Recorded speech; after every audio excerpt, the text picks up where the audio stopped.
All right, all right, all right. Welcome back to the GSMC Wrestling Laureate podcast brought to you by the GSMC Sports Network. I'm your favorite wrestling fan here, Eric Rodriguez, talking about the greatest thing in the world, professional wrestling. We just got done talking about some WWE Monday Night Raw. We talked about some NXT. And we talked about, CM Punk joining this new Roman Reigns' OTC, the original Bloodline. To give you guys some of my opinions, some things that, happened in the past between Punk and Roman Reigns that could kind of hold up, a little animosity kind of building up storylines too. Some maybe like a bigger, better picture that would be pretty badass to kind of see. But, now we're going to talk about who will be the first women's Intercontinental Champion. And like I said, I'm sick. I apologize if I start coughing. But once again, I'm going to try to power through it. All right, so recently on WWE Monday Night Raw, you see General Manager Adam Pearce unveil a new title for the women. The WWE Women's Intercontinental Championship.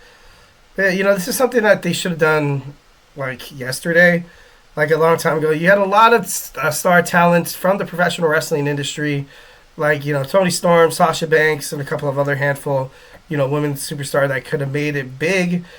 Holding a mid-card belt. Like, names go on and on and on. You even, Natalia, Tegan Knox, Indy Hartwell. You could have had these, superstars from NXT that debuted. And you could have gave them something to fight for instead of fighting for that main big prize, which was the WWE Women's Championship. Kind of bottlenecking competition a little bit there. But, I don't know. It's about time. So I can't really complain about it too much. Eventually, I guess it did happen, so just gotta be, you just gotta shut up and kind of be happy about it. First and foremost, Dakota Kai. I feel like Dakota Kai would be an amazing WWE Women's Intercontinental Champion. She has the it factor, she has damage control to kind of watch her back. It would, she'd make a great champion. No doubt in my mind. She has all the athletic abilities to kind of be that champion, and she has, the mic skills. And, she's been kind of floating around WWE for quite some time. Obviously, they did get gold. Damage Control got gold with the tag team championships, but that was Asuka and Kairi Sane. But, Dakota Kai, it'd be nice to kind of start her story somewhere. Because for now, like I said, she kind of seemed like on WWE since she made it to the main roster. It's just been, it seems like she's hasn't really had a purpose or a direction in her career, if that makes any sense. But honestly, the first person that'd be pretty cool. Zelina Vega. I like Zelina Vega. She could definitely be the inaugural WWE Women's Intercontinental Champion. But with this whole LWO thing, it seems like and it's not their fault, and I know it's not their fault. It feels like to me, you're just getting these same bookings over and over again where, the LWO gets, where they get beaten down and then they're pushed in this spot where they're the underdogs and then they find a way to win, and then that's how that's how the story ends. So, like I said, a little repetitive ultimately, but obviously nothing against Zelina Vega. I feel like she'd be an amazing Intercontinental Champion, but you just have so many stars on the WWE roster, not just on Raw. Like, I know this is just a Raw kind of thing, but you see Zelina Vega, she hasn't really won a title. She hasn't really had that much single success, and I don't want to be a jerk and blame it on her size or anything like that, because you've seen success with with Alexa Bliss. Obviously, look at Liv Morgan; she's not the tallest person. So, Zelina Vega, she gets a shot. It could happen. It could definitely be good for her. But, I don't know. Fingers crossed that it works out for her. Kairi Sane, although I do love and respect this amazing Japanese wrestler, I feel like right now just singles titles are kind of out of the picture right now. And, like I said, not trying to be the cold hard, truther over here, trying to get, trying to overanalyze it and be like, oh, she can never, ever be a singles champion because she doesn't have the skills. She has the skills. It's just the fact that, ever since she debuted on the Monday Night Raw roster, with Damage Control, she just fits so damn well in that tag team division. But, you're kind of seeing her being, a little alienated here. And when I say that, like, you have, Asuka, who's, achieved singles, competitor championship. She's been the former WWE Raw, former WWE Women's Champion, and then you also have Io Sky, former WWE Women's Champion. So having Io Sky or Asuka jump back into the tag team division, obviously it won't be like bad or like weird. It might be a little troublesome for their career heading forward, especially if they're kind of being booked into the singles, into the singles card a little bit more. But right now, Kairi Sane seems like she's found a home with Damage Control fighting alongside with Io Sky, Dakota Kai, and once when Asuka comes back as well. Io Sky would be an amazing WWE Women's Intercontinental Champion. Her name is definitely up there. She is the she is the number one contender for Liv Morgan's WWE World Women's Championship. Still, every single time she steps into the ring, she poses a huge threat. She's the what's her nickname? The aerial assassin? No, that's Osprey. The Genius of the Sky. There we go. The Genius of the Sky, and she's still she does pretty damn good. Every single match she's in, you can't take her lightly. Every single match she's in it. That she's beaten, top tier competitors like Bianca Belair. And, that's very impressive. And, they have their matches, and obviously both of them have a mutual respect for each other. But, Io Sky, she'd be great. She would be great as WWE Women's Intercontinental Champion. But, it should be interesting. Asuka returns, and she wins the tournament. That could possibly... that could be a huge possibility. I can, definitely see that happening. She's, like I said, she's held singles gold before, so it's not like she would be like a noob at it, or it's not like she would be, like it would be bad for WWE if she didn't, if she didn't hold the singles championship. But right now, her coming back from an injury, she's been out for quite some time. It's crazy long how long she's been out, but when she comes back to WWE, she's going to make an automatic impact, and it wouldn't surprise me if she becomes the inaugural Women's Intercontinental Champion.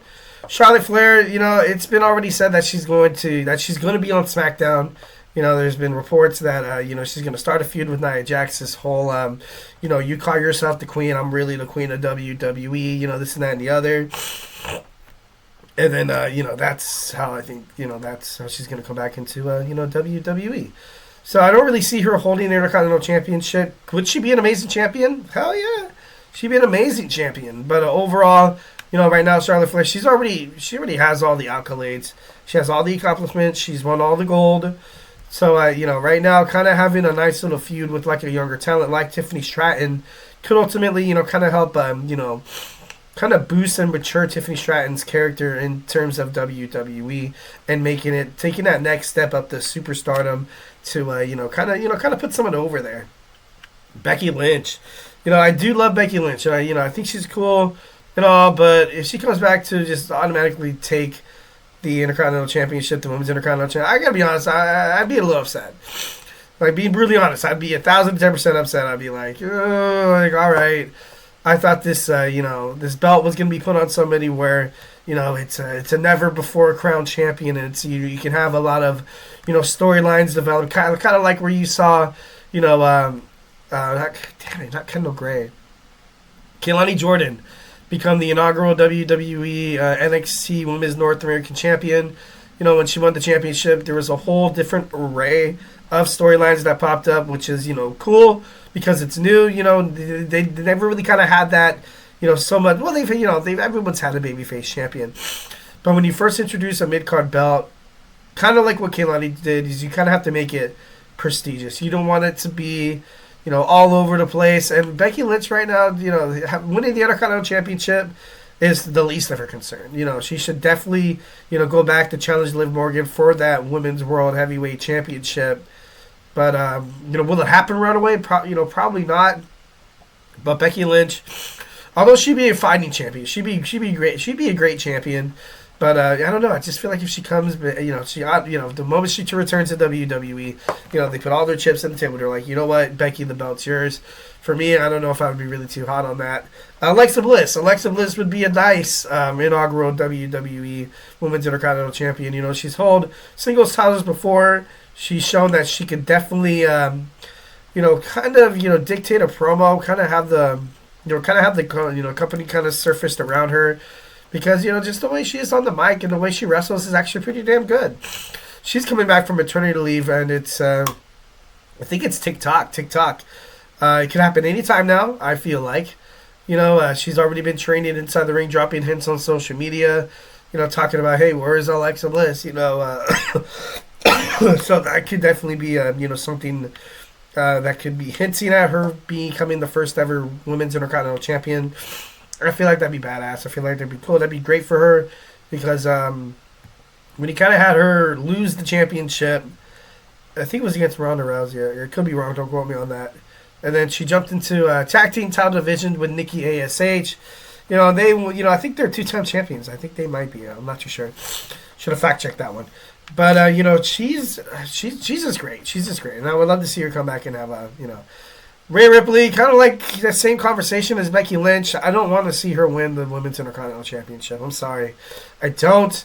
I want to, she should stay, trying to dethrone that thing from Liv Morgan. But I think it will get to the point where you kind of have that, Brock Lesnar wanting to destroy Roman Reigns and, win the WWE Universal Championship.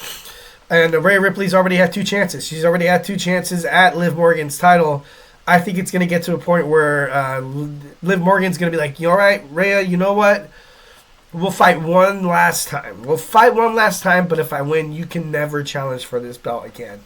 Forcing her, to, win the Intercontinental Championship, which would be, like I said, it's not like, anybody winning this belt would be absolutely terrible. But there's just some different, I don't know, because whenever there's a storyline surrounding Rhea Ripley, she's just so dominant inside the ring. And I hate to compare her to Brock Lesnar, because I like her more than Brock Lesnar, and I feel like she's more of a full-timer than Brock was. But, I don't know, I just feel like it'd be too dominant of a run. Like, I don't want to see, Dakota Kai, challenging Rhea Ripley for the belt, and then just to find out exactly what you knew was going to happen, that Dakota Kai was going to get her ass kicked and Rhea Ripley was going to retain her championship. I just want something new. So, Rhea Ripley, like I said, not really bad, but, not really good either. Shayna Baszler could definitely win the championship. I feel like at this point, the PFC, the Pure Fusion Collective, it's not really working out. And it has nothing to do with the talents. They're not good. They're not good together. All they really do is beat people up in the back. That's really their promo. That's really all they kind of serve, and that they kind of bring to the table, which is a damn shame, because Zoe Stark is talented, Shayna Baszler is talented, and Sonya Deville's talented. I want to eventually see these girls kind of break into the spotlight a little bit. Kind of like what what happened to the Fatal Influence on NXT when Fallon Henley won the NXT North American Women's Championship, kind of putting that faction on the map. And that's exactly what could happen. You could have, the Pure Fusion Collective hold the title. Like, Shayna Baszler would essentially be like Fallon Henley.